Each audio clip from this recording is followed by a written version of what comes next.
The air in Madame Estelle's atelier was usually a symphony of rustling silk and hushed whispers. Tonight, it was a tomb. My breath hitched, a tiny, almost imperceptible gasp that was quickly swallowed by the oppressive silence of the deserted workroom. The gas lamp above cast long, dancing shadows, making the mannequins look like ghostly figures, their eyeless gazes fixed on something I couldn't see. But I knew what they were looking at. What I was looking at. Her name was Sylvie. At least, that's what the other girls called her. A wisp of a thing, all large, hopeful eyes and quick, clever fingers that could coax the most stubborn satin into submission. Now, those fingers were still, splayed on the polished oak floorboards, stained a deep, horrifying crimson. The smell was sharp, coppery, mingling sickly with the faint scent of lavender and expensive fabric. It clawed at my throat, a physical presence demanding attention. I knelt, my silk stockings brushing against the cold wood. My heart hammered against my ribs, a frantic drumbeat in the stillness. It wasn't just the shock of death, it was the intimacy of it. The way her bright, floral dress was rucked up, revealing a flash of pale skin, the way her usually neat hair fanned out around her head like a dark halo. And the knife. It was still there, embedded in her chest, a grotesque punctuation mark to her brief, beautiful life. Its handle, ornate and gleaming even in the dim light, was strangely familiar. "Oh, Sylvie," I whispered, my voice a ragged breath. A wave of nausea washed over me, a chilling premonition that settled deep in my bones. This wasn't just a tragedy, it was a carefully orchestrated message. But for whom? And why? My hand, usually so steady, trembled as I reached out, not to touch her, but to examine the fabric clutched in her lifeless grasp. It was a scrap of raw silk, a vibrant emerald green. Not the typical pale pastels or rich jewel tones Madame Estelle favored for her clients. This was coarser, almost industrial, yet with a peculiar sheen that caught the faint light. As my fingers brushed against it, something small and hard pricked my skin. I frowned, pulling the fabric closer. Tucked deep within the weave, almost invisible against the rough threads, was a tiny, glinting shard. It wasn't glass, or metal. It shimmered with an inner fire, even in the gloom. A fragment of a diamond. A chill, far colder than the Parisian night, snaked down my spine. Jewels. Smuggling. The whispers I'd overheard in the smoke-filled backrooms of Montmartre, the hushed conversations about special deliveries and precious cargo hidden in plain sight. It had all seemed like idle gossip, the dark underbelly of a glamorous city. Now, it was etched in blood. I stood, my knees protesting, and scanned the room. Bolts of fabric, stacked neatly against the walls, seemed to loom over me, silent witnesses.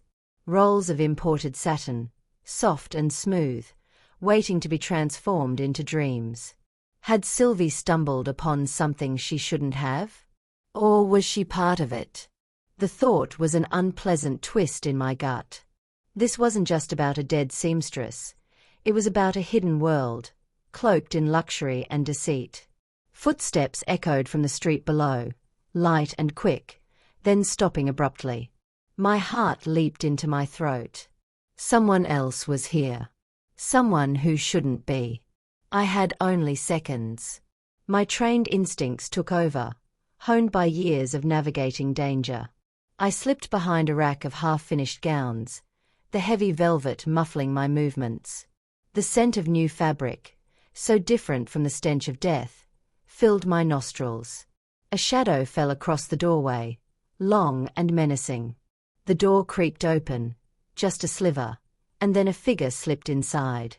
Tall, lean, dressed in expensive, dark wool that swallowed the scant light. He moved with a predator's grace, his gaze sweeping the room, pausing on Sylvie's prone form. He didn't gasp. He didn't flinch. Just a slow, deliberate assessment, like a butcher appraising his latest kill. He knelt, just as I had, and examined the body. My breath caught as his hand reached for the knife. He pulled it free with a sickening squelch, and the sound echoed in the silent room. He then wiped the blade meticulously on Sylvie's dress, his movements detached, cold. A professional. My blood ran cold. This wasn't a crime of passion. It was a precise, calculated murder. As he stood, he caught something from the floor, the tiny diamond shard I had noticed. He examined it, his features obscured by the shadows. Then, with a casual flick of his wrist, he tossed it into a small, velvet bag. He glanced around once more, his eyes lingering on the bolts of fabric, then on the discarded tools of Sylvie's trade. Was he looking for something else? Another clue? Or was he ensuring no trace of himself remained? Then, his gaze landed on the rack where I was hidden. For a terrifying moment, our eyes met across the dim room, or so it felt. A prickle of unease, a flicker of something ancient and knowing, passed between us. He didn't seem to see me, not precisely, but the air thickened, charged with an unspoken challenge. He was looking for any witness. I held my breath, willing myself to become part of the dark fabric around me. He finally turned, his dark silhouette receding as he slipped out of the atelier as silently as he had entered. The door clicked shut, plunging the room into a deeper, more chilling silence. I waited, counting to 50, my muscles screaming in protest at being held so rigidly. When I finally emerged, the room felt emptier, yet heavier, than before. The police would be here soon. But I knew, with a certainty that chilled me to the bone, that they wouldn't find the real killer. Not without a guide. This wasn't just a simple murder. It was a thread in a much larger, more dangerous tapestry. And I, Miss Phryne Fisher, with my discerning eye and insatiable curiosity, had just become irrevocably tangled in it. Sylvie's death was a stain on the glamorous facade of Paris, and I intended to wash it clean, no matter the cost. My icy, controlling boss, Chief Inspector Jack Robinson, would have a fit, but some secrets were too dark to ignore, and some injustices, too loud to silence. I had a feeling this case would test me in ways I hadn't imagined, but one thing was for sure. Death, it seemed, wore couture. Chapter 1. The Silk Web Unravels. The biting chill of the Parisian dawn did little to numb the shock of Sylvie's death. By the time I'd finished a rapid assessment of the crime scene, which mainly involved memorizing every angle of her despair and the strange fabric, the local gendarmerie had arrived, blustering and inefficient as usual. They shuffled through the atelier, their heavy boots scuffing the polished floors, entirely missing the subtle clues I'd already catalogued in my mind. The delicate diamond fragment, the specific emerald silk, the cool precision of the killer's movements. They saw a dead seamstress, a tragic accident, perhaps a jealous lover. I saw a meticulously orchestrated act, a puzzle piece in a much grander, more sinister game. Chief Inspector Jack Robinson, my usual, perpetually exasperated partner in crime-solving, or, as he often put it, my cross to bear, arrived shortly after, his usual unflappable demeanor ruffled by the early call. He strode into the atelier, his sharp blue eyes scanning the scene, a grim line etched between his brows. He spotted me immediately, leaning casually against a mannequin, a cigarette holder held elegantly between my gloved fingers. "Miss Fisher," he sighed, his voice a low rumble of disapproval. "What are you doing here? I thought you were supposed to be enjoying the Parisian fashion scene, not unearthing bodies." I offered him a dazzling, unapologetic smile. "Darling Jack, one can hardly separate the two, can one? Fashion, after all, often conceals as much as it reveals." I gestured vaguely towards Sylvie's body, now covered by a coarse sheet. "And this young woman, poor thing, has revealed quite a lot, wouldn't you agree?" Jack knelt, briefly pulling back the sheet. He didn't linger. His gaze hardened. "A clear stab wound.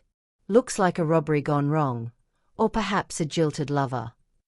He glanced around the pristine atelier. Nothing seems out of place, no obvious signs of forced entry.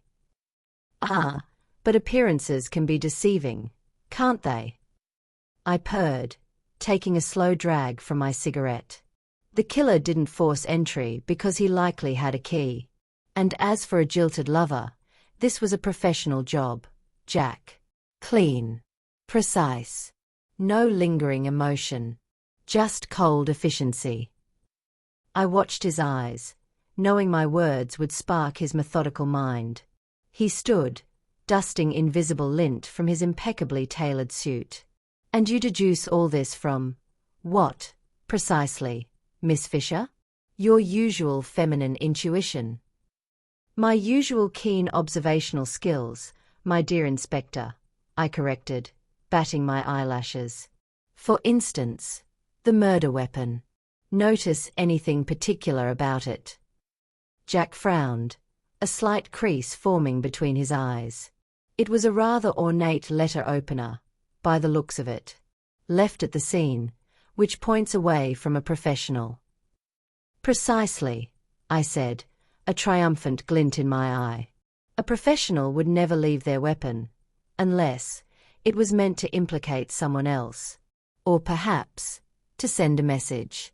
And that particular letter opener, Jack, is not just any old trinket. It's a bespoke piece, from Armand et Fils, the jewelers just off Place Vendôme. A very distinctive, very expensive item. His eyes narrowed. You recognized the letter opener. Oh, I have a rather good memory for beautiful things, I said, shrugging.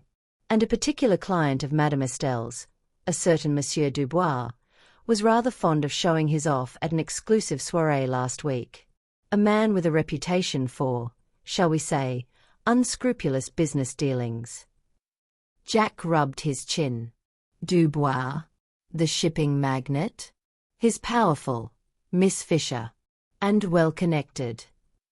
Precisely the sort of man who could be involved in something as lucrative as jewel smuggling, I countered, enjoying the slow dawning of suspicion in his eyes.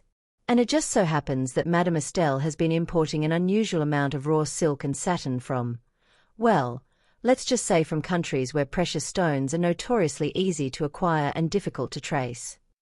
He looked at me sharply. You've been investigating this already, haven't you? One can hardly call observing and listening to idle chatter investigating, Jack. But yes, the whispers have been growing louder. About bolts of fabric that arrive heavier than they should, about strange packages collected from Madame Estelle's back entrance late at night. Just then, Madame Estelle herself swept into the atelier, a whirlwind of dramatic black lace and crocodile tears.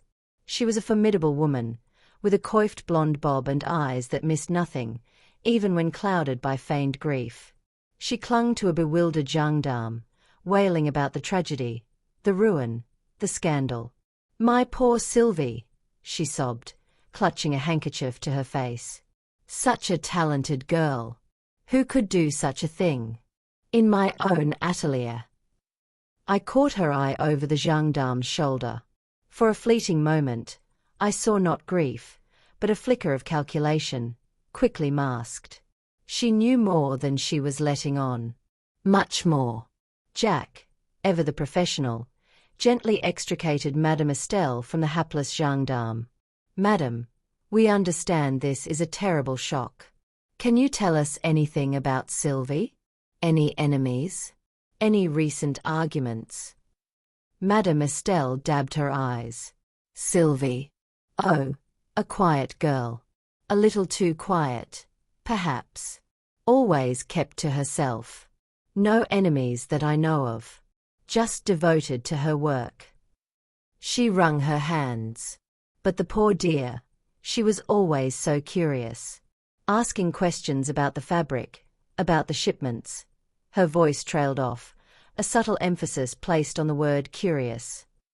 It was a warning, thinly veiled. Curious about what, madam? I asked, stepping forward. My voice was calm, but my eyes were sharp. She flinched, her gaze darting to me. "Oh, nothing important, Miss Fisher. Just the usual young girl's fascination with exotic goods." She often commented on the unusual texture of some of the new satin imports from the East. Said they felt different. "Different how, madam?" Jack pressed. She feigned a weary sigh. "Heavier, perhaps. But silk is silk, Inspector. Some weaves are denser than others. Now, if you'll excuse me, I simply must see to my other girls. They are all quite distraught." She swept away, her performance flawless, but the tremor in her voice as she mentioned the heavier fabric did not go unnoticed by me. After the gendarmerie had finished their cursory examination, and a rather unceremonious removal of Sylvie's body, I lingered. Jack, ever the pragmatist, was already instructing his men to follow up on Dubois. But I knew this went deeper than one shipping magnate. "Jack, I need to go undercover," I declared, turning to him with a conspiratorial gleam in my eye. He stared at me, aghast. "Undercover? Absolutely not, Miss Fisher. You're a socialite, not a detective. You'll be compromised within minutes." "Oh, darling, that's precisely the point," I purred. "Who would suspect a frivolous socialite, obsessed with the latest fashions, of delving into the seedy underbelly of Paris? I'll become a patron of Madame Estelle's, of course. Demand the most exclusive fabrics, the most intricate designs. And while they're busy fawning over my patronage, I'll be observing, listening, uncovering every dark secret this atelier holds." "It's too dangerous, Phryne," he said, using my first name, a rare sign of his genuine concern. "These people are ruthless. They won't hesitate to silence anyone who gets in their way." "Which is why I must be there," I countered, my resolve firm. "Sylvie deserves justice, Jack. And I have a feeling her death is just the beginning. Besides," I added, a playful glint in my eye, "who else will be able to distinguish between a genuine Burmese ruby and a cleverly cut piece of glass disguised as couture?" He sighed, running a hand through his hair. "You're incorrigible, Miss Fisher. And you, Inspector, are utterly charming when you worry," I replied, patting his arm. "Now, if you'll excuse me, I have a wardrobe to plan. One simply cannot infiltrate the fashion world without the appropriate attire, can one?" As I left the atelier, the first rays of morning sunlight pierced through the grimy windows, illuminating dust motes dancing in the air. But all I could see was the faint, lingering outline of a young woman on the floor, and the unsettling glint of a diamond embedded in a bolt of emerald silk. This wasn't just about jewels. It was about lives, shattered and discarded. And I intended to find out who was responsible, even if it meant risking my own. The game had begun, and I, Phryne Fisher, was ready to play. That evening, I found myself in the opulent Salon des Miroirs, the grandest room in Madame Estelle's atelier, usually reserved for the most discerning clients. The air was thick with the scent of expensive perfume and the hushed murmurs of the elite. I was dressed in a shimmering silver lame gown, cut on the bias to cling to every curve, its daring décolletage turning more than a few heads. My emerald and diamond choker, a rather audacious piece I'd acquired from a rather questionable auction, sparkled under the crystal chandeliers. I was the very embodiment of the glamorous, reckless 1920s Parisian socialite, exactly what I needed to be. Madame Estelle, looking far less distraught than she had that morning, greeted me with a practiced smile. "Miss Fisher, how wonderful to see you. I trust you are well, despite the morning's unpleasantness."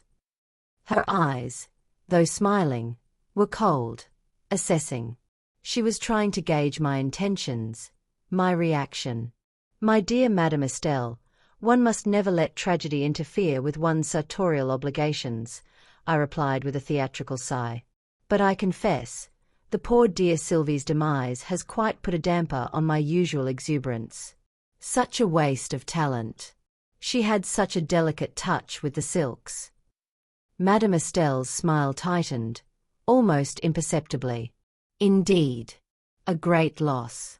But life, and fashion, must go on.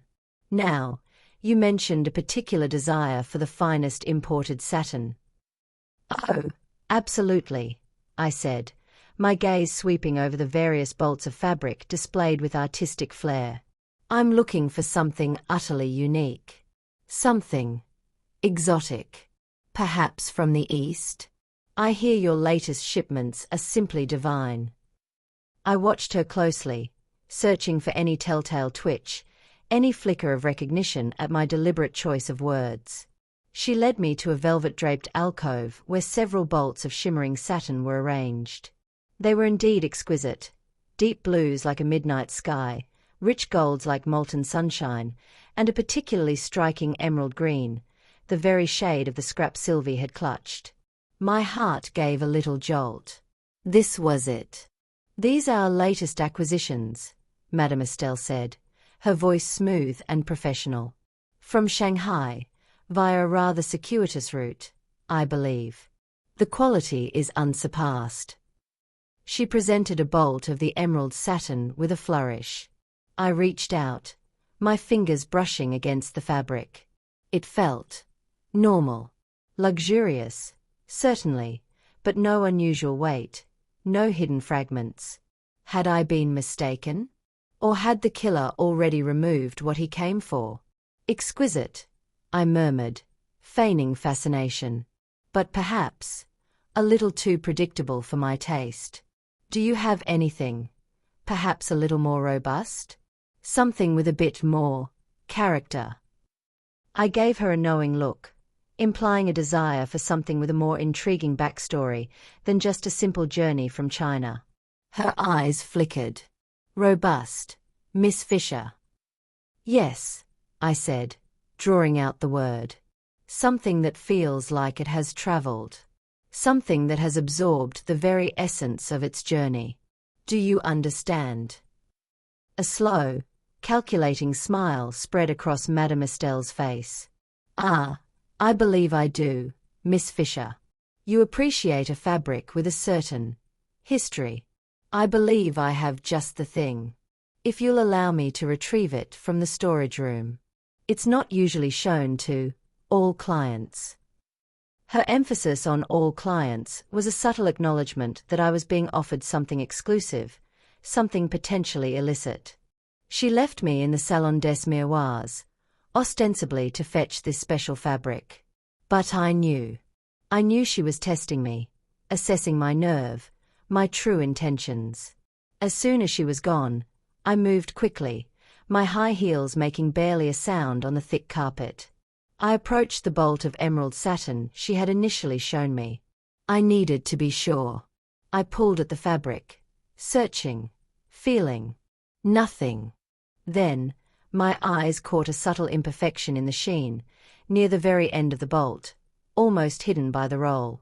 A slight snag, almost invisible unless one knew what to look for. And woven into that snag, with a precision that bordered on artistry, was a single, tiny, almost imperceptible knot of darker thread. Not a flaw, but a deliberate mark. I remembered the fragment Sylvie had held, its coarse texture. This wasn't the silk on the surface. This was a hidden layer. With a practiced movement, I pulled out a small, sharp pair of embroidery scissors from my evening bag. Never underestimate the usefulness of practical tools in a glamorous accessory. Carefully, I snipped a tiny piece of the outer satin, exposing the coarser, darker threads beneath. And there it was. Not a diamond this time, but a glint of deep blue, nestled perfectly within the weave. A sapphire. Not a shard, but a perfectly cut, tiny stone. My heart pounded. This wasn't just smuggling. It was an intricate, sophisticated operation. The jewels weren't just hidden, they were part of the fabric itself, woven in, almost seamlessly. The click of a door handle announced Madame Estelle's return. I quickly re-rolled the fabric, concealing my handiwork, and slipped the tiny sapphire into my palm. My face, when she entered, was a mask of serene expectation. She carried a smaller, heavily wrapped bolt of dark, midnight blue silk. "This, Miss Fisher, is truly exceptional. From a remote region, rarely accessed. It has a unique luster." Her eyes watched me, keen and unblinking. I unwrapped the silk, my fingers caressing its surface. It was indeed magnificent, with a depth of color that seemed to swallow the light. But I knew now what to look for. My fingers traced the weave, searching. And there it was, almost imperceptible against the midnight blue, another tiny, darker knot. "Exquisite," I said, a genuine thrill running through me. "I shall take this. And I shall require an entire gown made from it. A ball gown.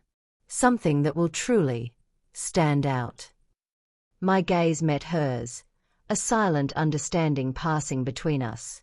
I was in.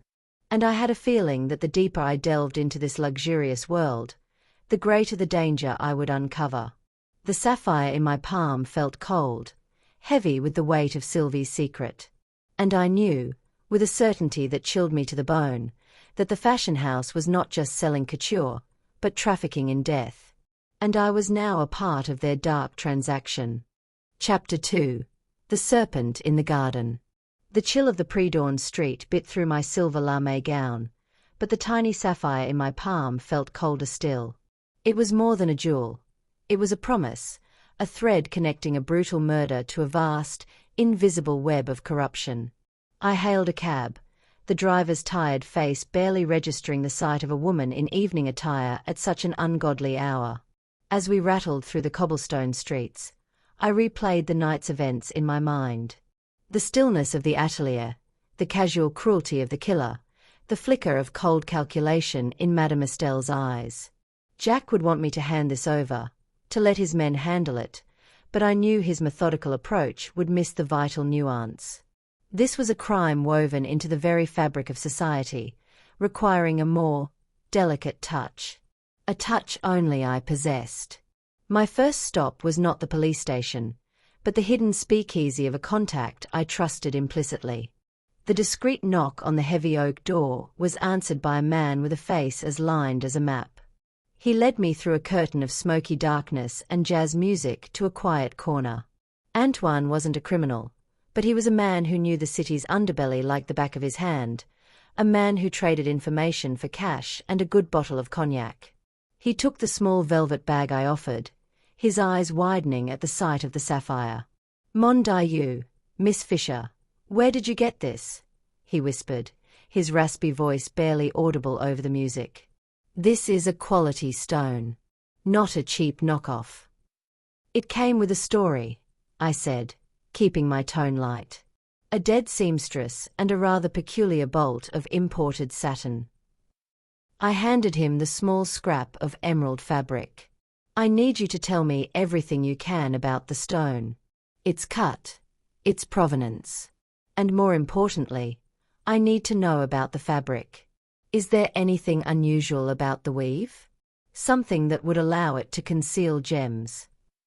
Antoine ran his calloused thumb over the silk, his eyes narrowed in concentration. "A unique weave. Yes. Almost. Like a double lining. The outer layer, a fine satin. The inner, a coarser, stronger silk. A craftsman's trick. Expensive to produce." He glanced at the sapphire.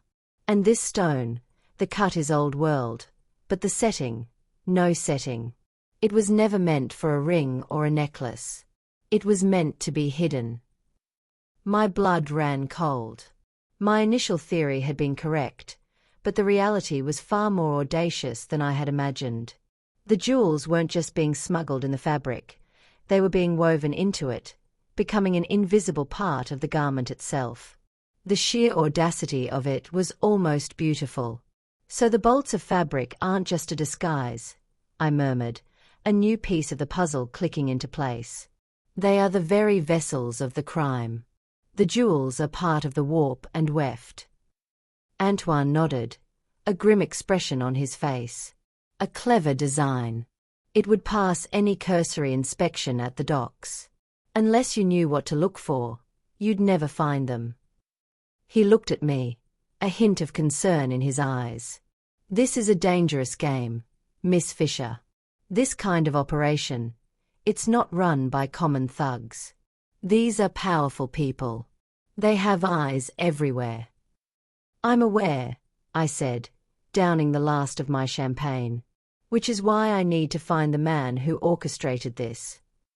My thoughts turned to Monsieur Dubois, the shipping magnate. He was the most logical connection. The letter opener. The imports. It all pointed to him. But a professional wouldn't be so sloppy as to leave their murder weapon behind, unless it was a deliberate misdirection. A red herring. I thanked Antoine, promising a more generous payment upon the case's conclusion, and stepped back into the Parisian night. The air felt charged with possibility, with the thrill of the hunt. I had my theory. Now, I needed to prove it. And the only way to do that was to get closer to Monsieur Dubois. My opportunity came that very afternoon. A flamboyant gala hosted by a notorious socialite was being held at a grand, Gothic mansion on the outskirts of Paris. I knew Dubois would be there. These events were a hunting ground for men of his ilk, a place where business was conducted under the guise of frivolous entertainment. I chose a gown of deep emerald silk, a direct challenge, a subtle acknowledgement of the game we were about to play. I felt like a snake in a garden of lilies, and I adored every minute of it. The mansion was a spectacle of wealth and excess. Gilt-framed paintings lined the walls, crystal chandeliers dripped from the ceiling, and a full orchestra played a lively foxtrot. The air was thick with the scent of lilies and expensive cigar smoke.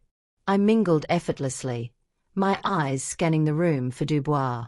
I spotted him in a quiet corner, surrounded by a coterie of admirers, his slicked-back hair and impeccably tailored tuxedo making him look every bit the powerful magnate. I approached with the practiced ease of a lioness stalking her prey. My smile was brilliant, my eyes sparkling with feigned admiration. Monsieur Dubois, what a delight to find you here. The word on the street is that your latest shipments from the East are simply magnificent. He turned, his eyes narrowing slightly, a practiced charm immediately settling over his features. Ah, Miss Fisher. A pleasure. I am surprised to see you.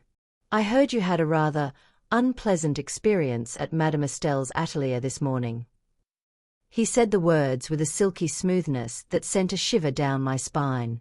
One must simply learn to ignore the unpleasantries of life, I said, shrugging with a casual grace. But I confess, the tragedy has left me quite intrigued. A beautiful young seamstress, gone far too soon. I do hope the police find her killer. I watched his face for any flicker of guilt, any sign of discomfort. There was none.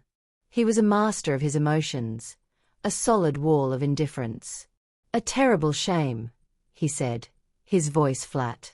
These things happen. The world is a dangerous place.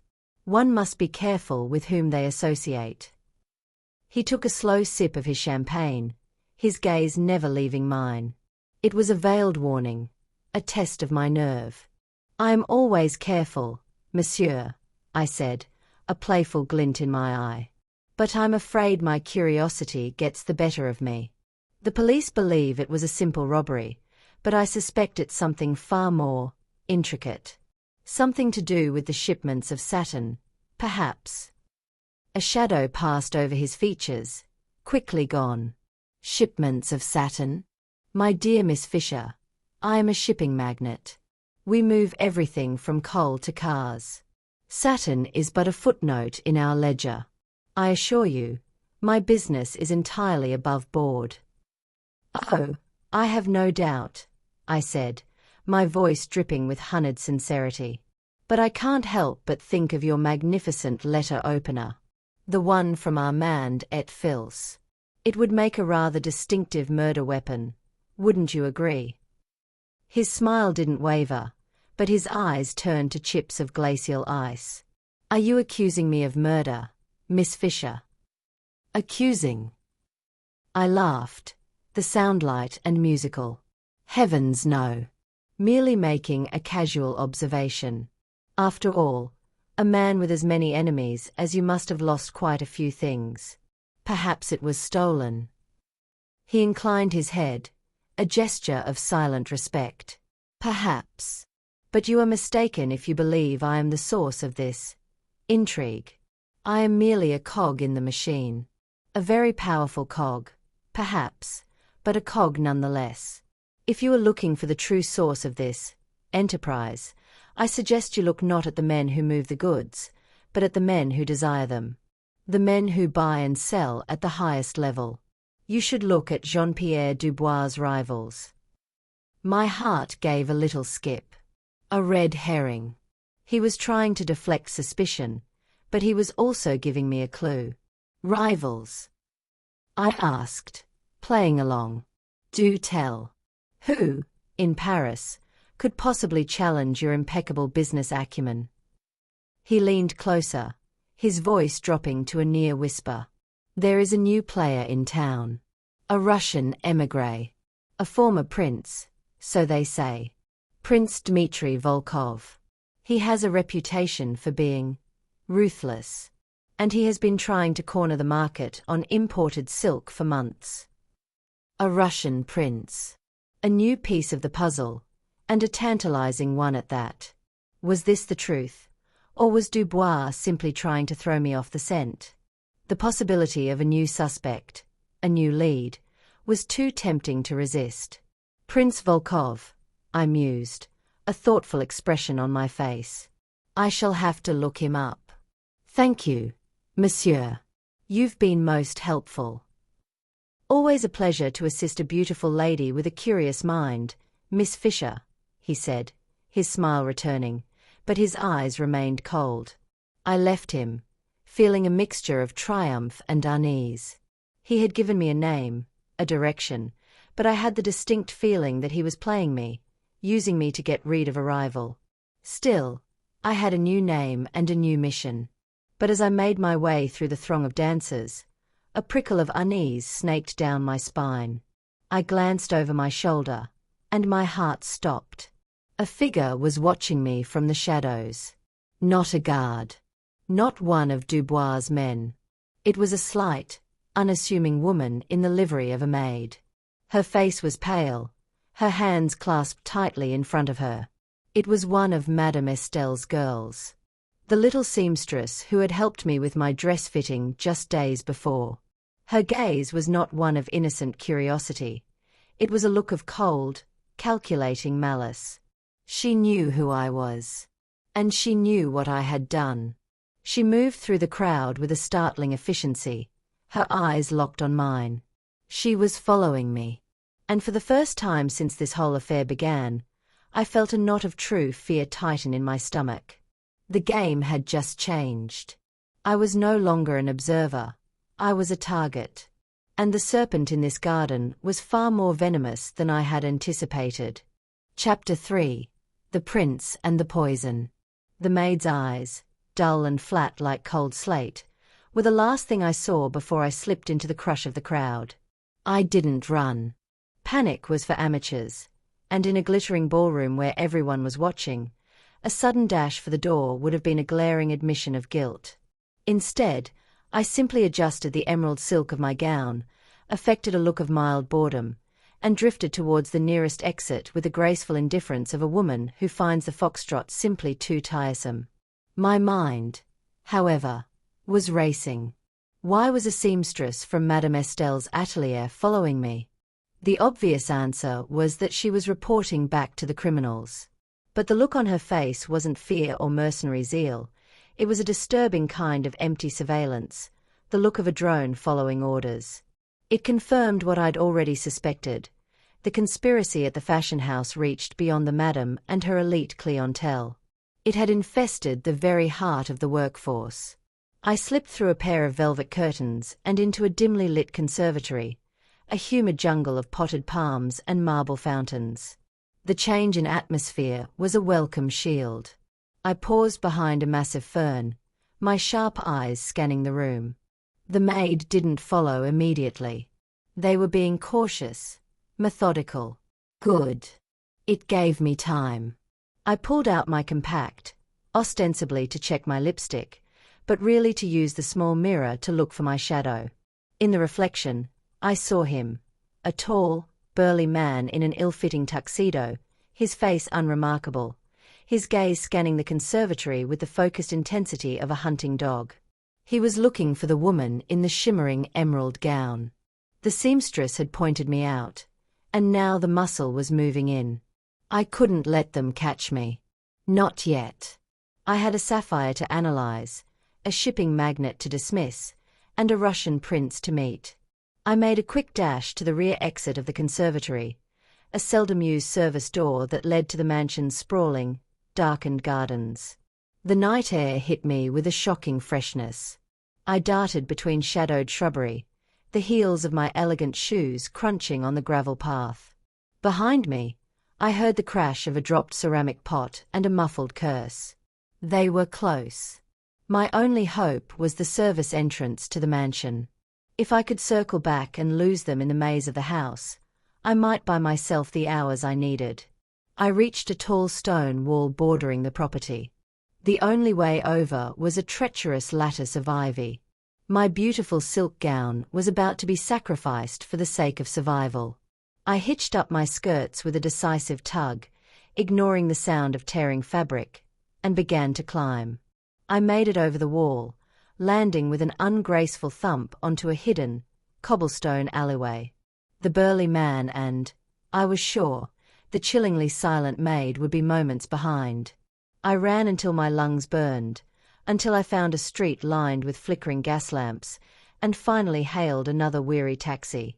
The Ritz, and drive like the devil himself is after us, I commanded, slamming the door shut. Back in the safety of my gilded hotel suite, I found a message from Jack waiting for me, delivered by a rather disgruntled police courier. It was terse, typically Jack. Miss Fisher, letter opener confirmed. Owned by Dubois. He reported it stolen 2 days ago. Clean alibi for the time of death, supported by half of the Parisian elite. A dead end. Phryne. Drop it. I'm sending a uniformed officer to retrieve the fabric sample and that shining bit of glass you mentioned. A sneer curled my lip. Jack's meticulous procedures would only ever find what the criminals wanted him to find. Dubois' alibi was too perfect, his reported theft too convenient.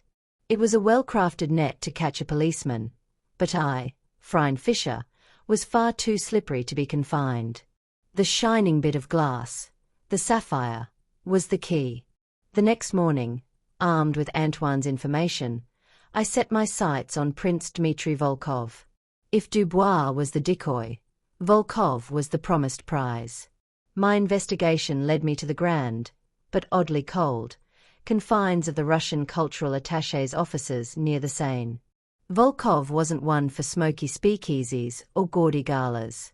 He preferred the austere glamour of intellectual power, the kind that came with dark wood, heavy leather, and the hushed respect of political influence. I secured an introduction through a diplomat I'd once helped out of a rather sticky gambling debt, a man who owed me a favor worth more than a few diamonds. Prince Volkov was everything Dubois was not. Where Dubois was slick and loud, Volkov was quiet and imposing. He sat behind a massive mahogany desk, a man carved from ice and fine suits. He looked like an exiled Romanov who had traded his crown for a steel will and a dangerous network. His eyes, dark and heavy-lidded, observed me with a detached, clinical assessment that made my blood tingle. Miss Fisher. His voice was a deep baritone, accented with the guttural elegance of his native tongue. I understand you have an uncommon interest in the Parisian silk trade. I have an uncommon interest in truth, Prince, I corrected, sitting in the offered leather chair, crossing my legs with an elegant flourish. And it seems that the truth in Paris is currently being spun out of jewel-laced satin. He didn't flinch. He merely steepled his fingers, his gaze steady. A poetic way to describe commerce, Miss Fisher. We all seek the finest materials for the best price. That is capitalism. Nothing more, nothing less. And murder, Prince? I pressed. Is the death of a young seamstress also merely a cog in the machine of capitalism? His jaw tightened. The murder at Madame Estelle's is a tragic affair, but it has nothing to do with me. I have never met the woman. I have no quarrel with her atelier. Perhaps not with Madame Estelle, but with Monsieur Dubois. I probed, testing the theory Dubois had gifted me. I hear you are rivals for the imported silk market. Volkov let out a short, humorless laugh. Dubois? A rival? My dear Miss Fisher, Dubois is a common freighter. He moves goods by the ton. I move quality, by the thread. Our operations are worlds apart. He is trying to shift the blame, I assume. It is his style. He rose, walking to the window that overlooked the grey, swirling waters of the Seine. His silhouette was formidable, a man who commanded power without needing to shout. Let me be frank with you, Miss Fisher, he said, still facing the window. I know what you are looking for. Not a killer, but an operation. The idea of weaving jewels into fabric is not new. It is an old Russian technique, used by the nobility to smuggle assets during the revolution. It is clever, expensive, and virtually untraceable. I respect its ingenuity. My breath caught. He wasn't denying knowledge of the smuggling. He was admitting to knowing the method. He turned, a predatory glint in his eye. But I assure you, I am not the one operating it. I am trying to find the operation myself. They are cornering the market, buying up the specific, coarse silk thread needed for the weave. They are disrupting my legitimate textile trade. He walked back to the desk, opened a drawer, and pulled out a single, plain envelope. He slid it across the mahogany toward me. If you want the truth, Miss Fisher, follow the thread. This envelope contains the name of the man who sold the specific silk thread to Madame Estelle's atelier in the last 6 months. He is a small-time textile broker, completely dispensable. Find him. He will tell you who ordered the thread, and who is truly running this operation. It is not Dubois. It is certainly not me. I picked up the envelope, the paper heavy and promising. His offer was extraordinary, a genuine lead handed to me by a man who had every reason to obstruct me. But why? Why are you helping me, Prince? I asked, my voice edged with suspicion. He offered a rare, chilling smile. Because, Miss Fisher, I detest chaos. And this petty smuggling ring is creating a vulgar disturbance in a market I intend to dominate. You, I believe, are a necessary chaos agent. You will burn the house down for me, and I will be left to pick up the pieces. I stood, adjusting my emerald gown. His honesty was unnerving, yet compelling. He was trading one criminal for another, and I was his weapon. I liked the sound of that. Very well, Prince, I said, tucking the envelope into my clutch bag. I shall be your chaos agent. But be warned, I never follow anyone's script but my own. As I turned to leave, he spoke again, his voice dropping to a low, serious rumble. One more thing, Miss Fisher. The broker. His name is Henri Moreau, and he is currently keeping very quiet at an opium den in the forgotten slums of Belleville. If you intend to find him, you must be quick. In this game, the disposable pieces rarely last long. I left the attaché's office, the weight of the envelope and Volkov's dark warning settling over me. Dubois was a red herring. Volkov was an icy, manipulative ally. The real target was Henri Moreau. And if Volkov was right, Moreau was in immediate, life-threatening danger. I had to find him before the conspiracy silenced him forever. The slums of Belleville awaited, and I had a feeling the truth there would be far dirtier than the glamorous facade of the fashion world. The tension, the raw, brutal tension, was mounting, and I loved every sharp, dangerous minute of it. Chapter 4: The Scent of Opium and Betrayal. The transition from the polished marble and whispered Russian to the grimy chaos of Belleville was immediate and jarring. My emerald gown, so striking at the gala, was an outrageous beacon here. I had quickly exchanged it for a more practical, albeit still stylish, dark dress, a cloche hat pulled low over my eyes, and a sturdy pair of walking boots hidden beneath a full hem. Glamour was always a weapon, but sometimes obscurity was the better shield. I'd made a swift stop at my flat to secure my favorite pearl-handled revolver and an assortment of handy little lockpicks, just in case. Jack's message about Dubois' perfect alibi still grated on me. He saw the knot not the criminal had tied. I saw the frayed ends the killer had deliberately left sticking out. But now, I had to focus on the immediate danger. Henri Moreau. The address Volkov had provided led me deep into the labyrinthine alleys of Belleville, where the scent of stale cooking oil, uncollected refuse, and cheap liquor hung heavy in the damp air. Finally, tucked away down a flight of cracked stone steps, I found the opium den. It was marked only by a flickering, dirty lantern and a heavy, peeling door that seemed to exhale a sweet, sickly smoke. The interior was a vision of decadent decay. The air was thick and syrupy, heavy with the cloying scent of opium. Figures lay sprawled on low wooden platforms, cocooned in the hazy gloom, their faces slack with drug-induced bliss. The walls were draped with faded, stained velvet, and the only light came from the occasional charcoal brazier, casting long, grotesque shadows. I approached the proprietor, a thin, watchful man with eyes that darted constantly, like trapped insects. He was counting money with the methodical disinterest of someone who saw both wealth and ruin every hour. "I'm looking for a man named Henri Moreau," I stated, my voice low and commanding, cutting through the low moans and coughs of the patrons. I slipped a crisp 10-franc note across the counter. The proprietor glanced at the money, then at me, taking in my clothes with suspicion.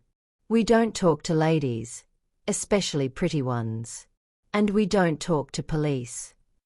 "I am neither, my friend," I assured him, pushing the note closer. "I am a collector. And Moreau has something I need. Something very valuable." I let my eyes linger on his, allowing a hint of cold ruthlessness to show through my elegant facade. It was enough. The 10 francs vanished into his apron pocket. "Moreau," he whispered, his voice a dry rasp. "He's in the back. Room 3. He's not doing well. Haven't seen him wake in 2 days." A cold dread coiled in my stomach. Moreau wasn't hiding. He was being kept quiet. A prisoner, not a patron. I made my way through the den, stepping carefully over tangled limbs and discarded pipes. The closer I got to the back rooms, the heavier the air became, both with smoke and a distinct metallic scent that made my stomach clench. Room 3 was barely a cell, sealed off by a thin, sliding wooden door. I used one of my slender lockpicks, a hairpin disguised as an antique, and within seconds, the lock clicked softly open. The sight inside was horrifying. Henri Moreau was slumped in the corner, not asleep, but bound. Ropes cut deeply into his wrists and ankles, securing him to a radiator. His face was a bruised, yellowish-gray color, his eyes wide and unfocused. But it wasn't the ropes that worried me. It was the color. A thin, sickly foam dried on his lips. Poison. They hadn't wanted to risk a noisy, clumsy knife like the one used on Sylvie. They'd chosen a quieter, more insidious end. I dropped to my knees beside him, pushing aside the wave of revulsion. He was barely clinging to life, his breath shallow, ragged gasps. The metallic scent was stronger here, a specific kind of slow-acting poison I recognized from a past case involving a particularly venomous South American cartel. "Moro," I whispered, shaking his shoulder gently. "Wake up. Who did this to you? Who ordered the fabric?" He moaned, a rattling sound in his chest. His eyes swam, struggling to focus on my face. "Silk, dark, always dark," he mumbled, his voice a barely audible croak. "The thread." I pressed, urgently. "Who bought the coarse silk thread? Who is M?" I used the initial I deduced from the organization's meticulous, almost signature-like planning. He tried to speak again, his mouth working uselessly. A spasm gripped him, and he twisted against the ropes, a sound of desperate pain escaping his lips. I had to act fast. I needed information, and I needed an antidote, neither of which I had immediately on hand. I quickly checked his clothes, hoping for a hidden notebook, a ledger, a receipt. His jacket was ripped, his pockets empty. But then, my fingers brushed against a patch sewn onto the inside lining of his waistcoat. It was a tiny, embroidered M, stitched in a peculiar, stylized font that looked like a bird in flight. It was the same unique style I'd seen on the handkerchief tucked into the breast pocket of Monsieur Dubois during the gala. A red herring? No. Dubois wasn't the mastermind. He was likely the supplier. The man who moved the threads and the stones, and who marked his property with a signature. "Dubois," I whispered, my voice thick with cold rage. "He set me up." Moro managed one last, strained effort, his eyes locking with mine. His hand, weakly, pointed to the wall behind me. The rose," he choked out, the word bubbling on his lips before his eyes rolled back, and his body went limp. He was gone. Another victim, silenced just as I reached him. I closed his eyes, my jaw tight with frustration and the sharp sting of failure. But he had given me something, the embroidered M and the cryptic word, rose. Before I could process the meaning, a shadow fell across the doorway. I spun around, my hand instinctively going to the pearl handle of my revolver.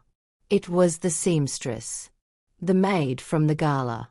She stood framed in the doorway, the flickering light outlining her in a chilling tableau. She wasn't just observing now, she was blocking my exit. Behind her, the large, burly man from the conservatory appeared, his expression blank, holding a crude but heavy-looking wrench. "Miss Fisher," the maid spoke, and her voice was a shock. It wasn't the meek, subservient tone I expected. It was clear, educated, and utterly devoid of emotion. "We had hoped you would simply leave the matter alone. But you are far too persistent and curious." "Curiosity is merely intelligence in a hurry, my dear," I countered, my mind scrambling for a plan. I was trapped in a tiny room, 2 against 1, and one of them was surprisingly sharp. And I'm afraid I simply can't abide a loose thread. "Did Dubois send you? Or did Prince Volkov?" She tilted her head, a cold, empty smile touching her lips. "They are both merely suppliers. And both are prone to talk too much. We, however, value silence." She took a deliberate step inside the room, her movement unnervingly precise. "You were seen at the atelier, Miss Fisher. And you were seen tampering with the bolt of emerald satin. The real satin. We know what you took." My heart hammered. They hadn't been following me from the gala. They'd been watching me since the first night. The maid, the quiet observer, had been in the atelier, a hidden sentinel in the shadows. "The sapphire?" I asked, playing for time. "The evidence," she corrected, her voice chillingly precise. "But that doesn't matter now. What matters is that you know too much. You found the broker. And you found us." The burly man raised the wrench, moving to flank me. My options were 0. I could draw my gun, but a shot in an opium den would bring the police down on me like a swarm of angry bees, and I still didn't have the full picture. I had to be daring. I had to create chaos. "You're a clever girl," I said to the seamstress, my voice betraying none of the terror that was licking at the edges of my composure. "But you forgot one simple truth. I always carry my own chaos." With a lightning-fast movement, I whipped a small, decorative silver vial from my dress pocket, a tiny bottle of potent, industrial-strength smelling salts I'd picked up from my chemical kit, and hurled it directly into the charcoal brazier near the doorway. The effect was instantaneous and violent. The brazier flared, and the chemical compound combusted with a sharp, blinding flash and a cloud of acrid, eye-watering smoke. The burly man yelled, dropping the wrench and clutching his eyes. The seamstress, though quicker, was momentarily blinded, raising her hands to protect her face. The smoke, thick and choking, immediately filled the tiny room. I didn't wait. I scrambled over the dead body of Moro, kicked open the flimsy wooden door, and burst into the main room of the opium den, screaming like a woman possessed. The effect was cataclysmic. Patrons, roused from their narcotic stupors by the explosion and the smoke, began to crawl, panic-stricken, from the platforms. The proprietor shouted incoherently.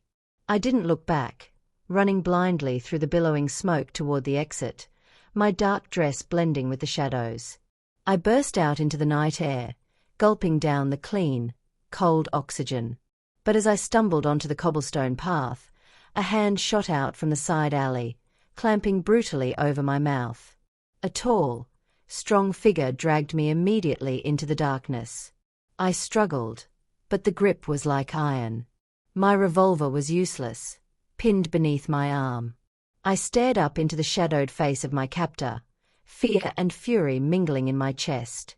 He wasn't the burly man. He was far leaner, far more elegant, and utterly terrifying.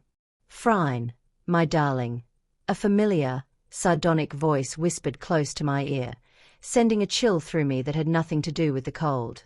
"Did you really think I'd let you run off and get yourself killed before you told me what you really found?" My eyes widened in shock. It wasn't a criminal. It was Chief Inspector Jack Robinson. And he was furious. Chapter 5. Interrogation in the dark. The force of Jack's grip was not that of a professional detaining a suspect, but of a man containing a disaster. He half-dragged, half-carried me further into the inky blackness of the alley, finally releasing me behind a towering stack of wooden crates, hidden from the still-smoking entrance of the opium den. I whirled on him, my voice a furious, breathless hiss. "Jack, what in heaven's name was that for? You nearly gave me a heart attack." "And what do you think you've nearly given me?" he retorted, his voice low and ragged with a raw intensity one rarely heard. The gaslight from the main street barely reached us, but I could see the furious set of his jaw and the cold blaze in his eyes. "I warned you to stay away. I told you Dubois had an alibi. And where do I find you? Crawling out of a poisoned rat hole after nearly getting yourself killed and causing a bloody explosion. What are you doing in Belleville, Phryne?" "Doing your job, Jack, since you seem content to chase the red herring Dubois tossed at you," I snapped, brushing dust from my ruined dark dress. My heart was still hammering, but the immediate danger was replaced by the exhilarating tension of our confrontation. "I found the broker, Henri Moreau. He was poisoned, slow-acting. They didn't want him to talk. And I was moments too late."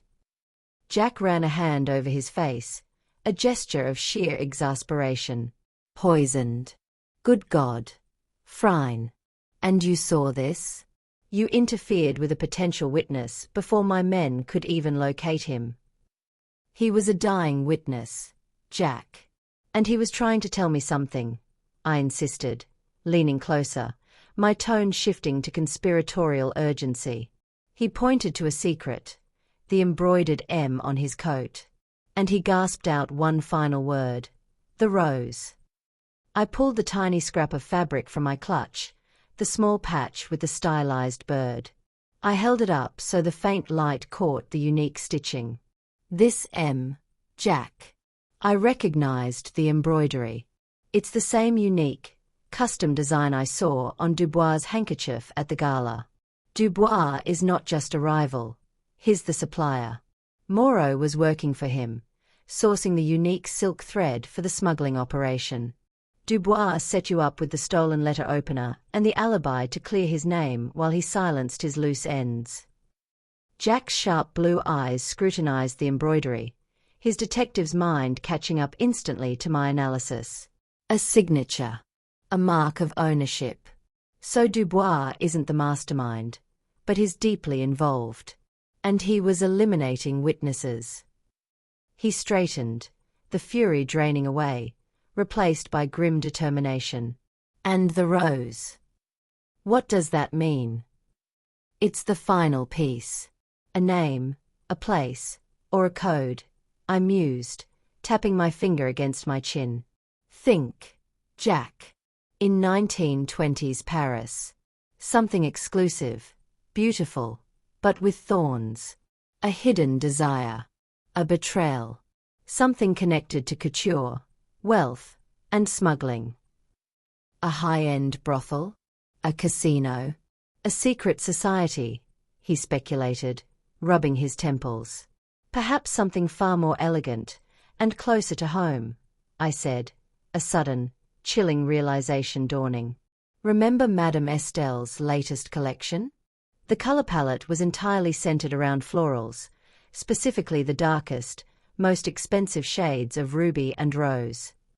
Jack scoffed. Phryne, you're connecting a dying man's last word to a fashion trend. In this world, Jack, fashion is the crime, I stressed. Think of the secrecy, the exclusivity. What if the rose is the code name for the actual mastermind? Someone powerful enough to orchestrate the thread supply, Dubois, and the public facade, Estelle, and ruthless enough to eliminate 3 people, Sylvie, Moreau, and nearly me. He was silent for a long moment, the sounds of the distant city traffic and the agitated cries from the opium den filling the gap between us. Finally, he gave a slow, reluctant nod.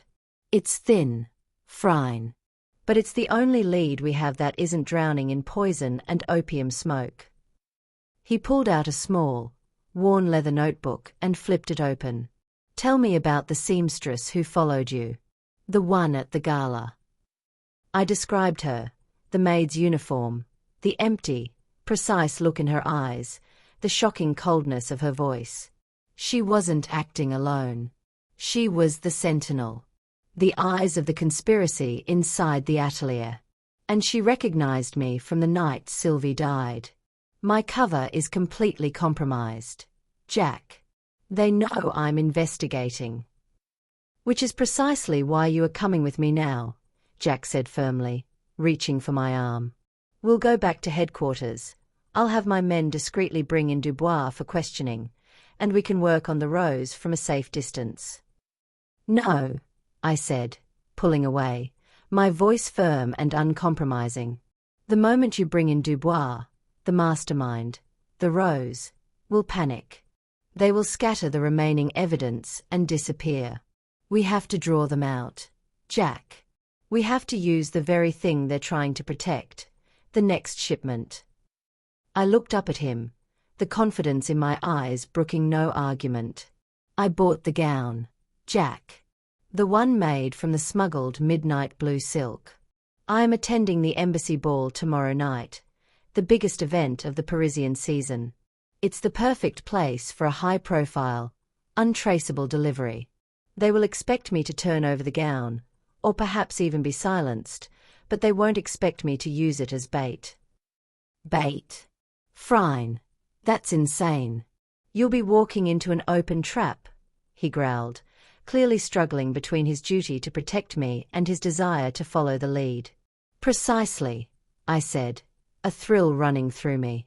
The seams of that gown hold the answers, Jack. And I intend to wear them right into the lion's den. I need you to secure the embassy ballroom. Undercover officers. Be my protection, but stay invisible. I need to get close to the rose and force their hand." He stared at me, his frustration palpable, but he knew I wouldn't back down. He sighed, the sound heavy with resignation. "You are the most infuriating woman I have ever met. And you, Inspector, are the only one I trust to guard my sixpence while I solve a murder," I countered, offering him a sharp, daring smile. "Very well," he conceded, his voice hard as stone. "But if you so much as sneeze in the wrong direction, I'm pulling you out myself. And you will tell me everything Moro said before he died. Now, get out of this alley and back to your hotel. I need to plan a covert operation around a ball gown." As I turned to leave, he called out my name, his voice tight. "Phryne. Be careful. This isn't just about jewels. It's about power. And power, when threatened, bites back." "Duly noted, Jack," I said, disappearing into the shadows. Back in my suite, surrounded by the opulence of the Ritz, I laid out my ball gown. The midnight blue silk, beautiful and deadly, shimmered under the bedside lamp. I knew that buried within those deep blue threads were not just sapphires, but the final, terrifying clues to the identity of the rose. I had the motif, M, the code word, rose, and the bait, the jewel-laced dress. All that remained was to face the mastermind head-on. The clock was ticking, and the most dangerous masquerade of the season was about to begin. The stakes had never been higher, and the price of failure would be my life. Chapter 6. The Unmasking of the Rose. The embassy ball was a blizzard of opulence, a gilded cage filled with Paris's most powerful and perfumed inhabitants. I arrived precisely at 10 o'clock, making an entrance that was calculated to draw every eye. My gown, the deadly midnight blue silk, shimmered under the ballroom's crystal chandeliers, a dark, elegant flag of defiance. I felt the weight of the smuggled sapphires woven into the fabric, a beautiful, cold danger hugging my skin. Jack, bless his cautious soul, had followed my instructions to the letter. He was positioned near the ornate mahogany doors, disguised in a tuxedo that was slightly too formal, his eyes scanning the crowd with the controlled vigilance of a predator. Around the room, I recognized the subtle positioning of his men, a waiter near the champagne fountain, a musician in the orchestra pit, an extra guard by the French doors leading to the terrace. They were my invisible shield, but I knew the only way to catch the rose was to offer myself as the bait. I moved through the throng, accepting compliments with practiced ease, all the while cataloguing faces. Dubois was here, looking unnerved and pale, dancing with his wife but constantly glancing at the exits. Prince Volkov stood by the bar, an imposing figure observing the scene with chilling detachment. He gave me a barely perceptible nod, a silent acknowledgement of our deadly pact. The key was the gown itself. I knew they would try to get it, or me, into a private space for the final transaction or, more likely, the final elimination. I had to wait for the move. The trap sprung as I was speaking with the American ambassador's wife about the tragic shortage of decent dry champagne. A gloved hand touched my elbow. I turned to see the seamstress, the silent sentinel from the atelier, and the accomplice from the opium den. Tonight, she was dressed not in a maid's uniform, but in a rather unflattering gown of cheap, pale satin, clearly out of her depth but radiating a terrifying focus. "Miss Fisher," she said, her clear, precise voice a low monotone. "Madame Estelle requests your presence. Immediately. There is a small adjustment needed to your gown." "An adjustment?" I asked, arching a skeptical eyebrow. "My dear, the gown is impeccable. It fits like a glove." "It is not the fit, Miss Fisher," she corrected, her eyes, flat and lifeless, boring into mine. "It is the contents. The rose demands its delivery." The cold audacity of the code word, spoken so casually amidst the laughter and music, sent a shiver of adrenaline through me. Very well, I said, giving a dazzling, false smile to the ambassador's wife. A woman must always heed the call of her couturier. The seamstress led me not toward the main cloakroom, but toward a narrow, dimly lit service corridor I hadn't noticed before. As we moved away from the light and the crowd, Jack's eyes flashed a warning, a subtle shake of his head urging me to stop. I gave him a quick, defiant wink. We reached a private study, shrouded in shadows, smelling faintly of old books and cigar smoke.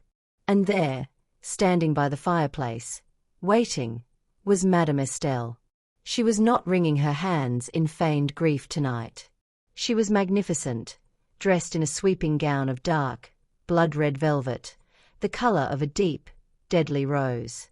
Her face was a mask of cold fury, her eyes hard and glittering with contempt.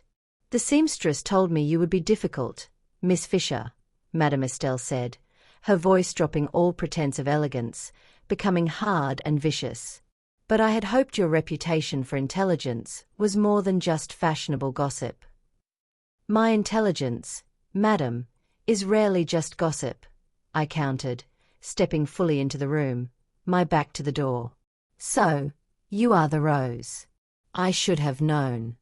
Who better to run a jewel-smuggling ring than the woman who handles the finest fabrics and the wealthiest clients?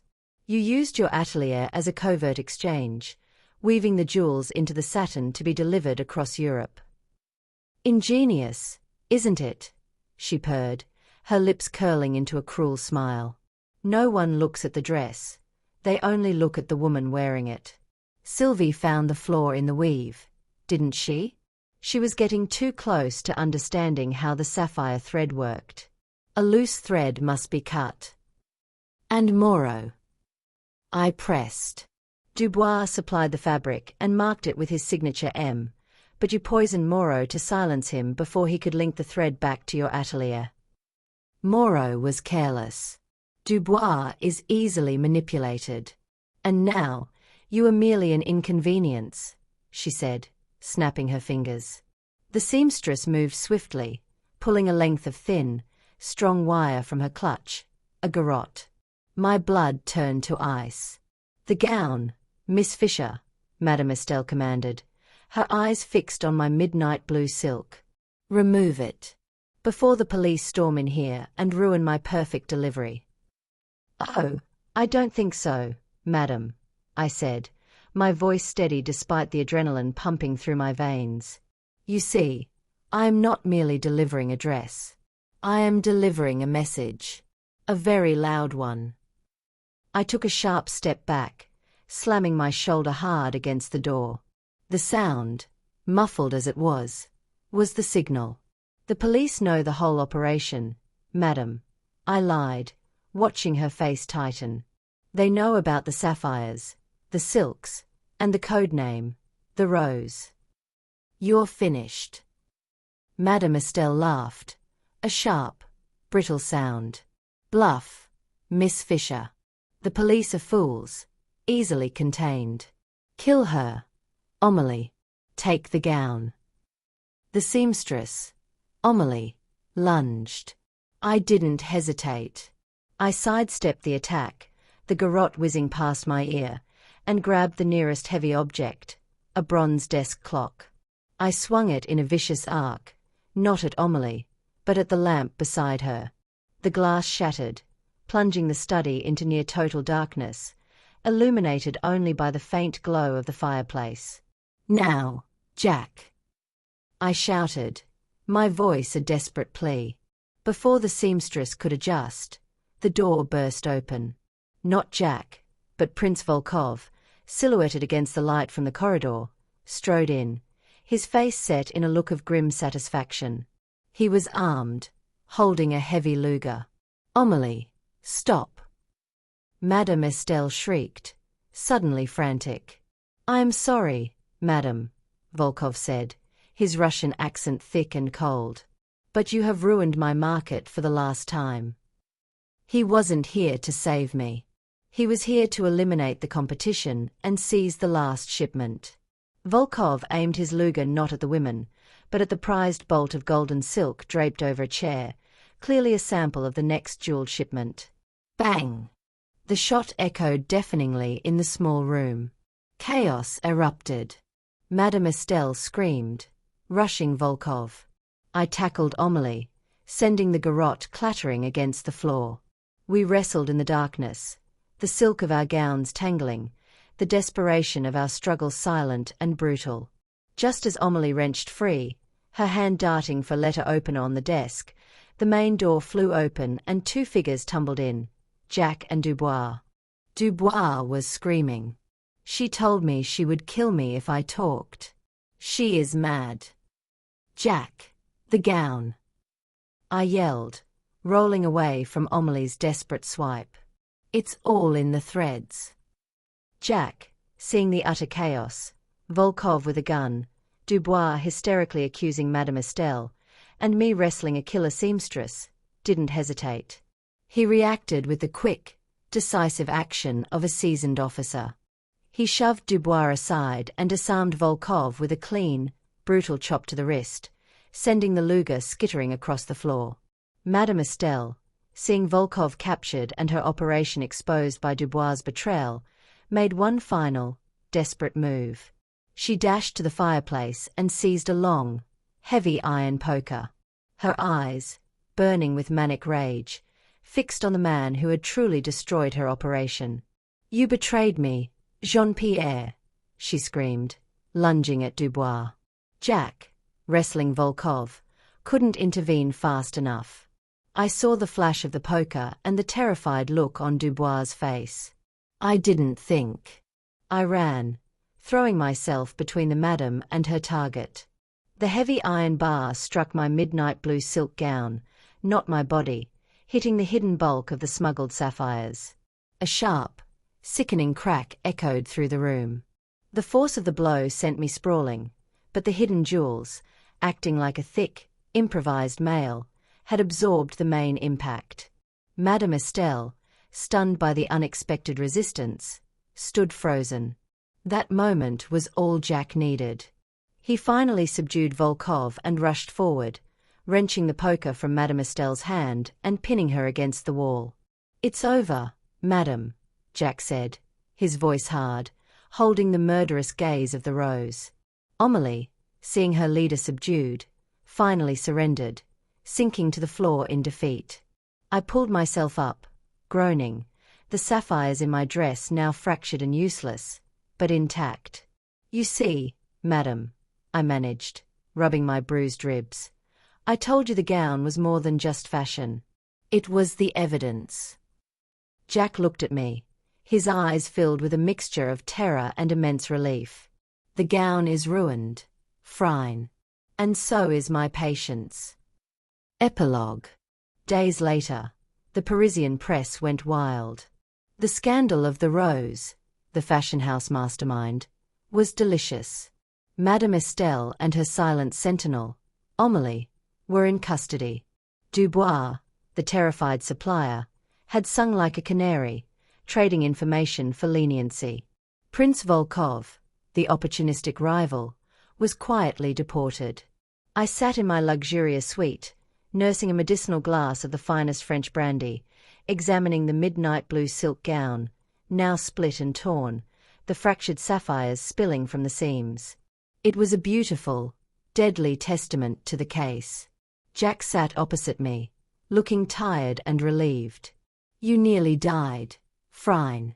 I had Dubois and Volkov under surveillance, not realizing the Rose was Madame Estelle herself. "I should have brought you out immediately." "But you didn't," I pointed out, taking a slow sip of brandy. "You trusted my instinct. And you were there when I needed you." I offered him a charming smile. Besides, how often does one get to solve a murder while wearing the evidence? He sighed, running a hand through his hair. "I hate to admit it, but your analysis of the M and the Rose was spot on. We found ledgers hidden behind the wallpaper, detailing the entire operation. It was a masterpiece of greed, hidden in plain sight." I stood, walking to the window overlooking the vibrant Parisian street. "The most dangerous crimes, Jack, are always the most beautiful ones. They draw you in with elegance, only to stab you with a hidden truth. I turned, my eyes sparkling. Now, about my fee for this particular piece of consultancy work. I'd like a replacement for this gown. A different color this time. Something less fatal. He merely shook his head, a wry smile finally touching his lips. Just stay out of the next crime, Phryne. That will be payment enough. I only laughed, already eyeing the latest flight schedules. A new challenge, a new adventure, was always waiting. And I, Phryne Fisher, was always ready to meet it. You've just uncovered another tale from Mysteries and Roses. If the twists and emotions pulled at your heart, don't forget to like, share, and subscribe. Until the next mystery blooms, stay curious and keep your roses close.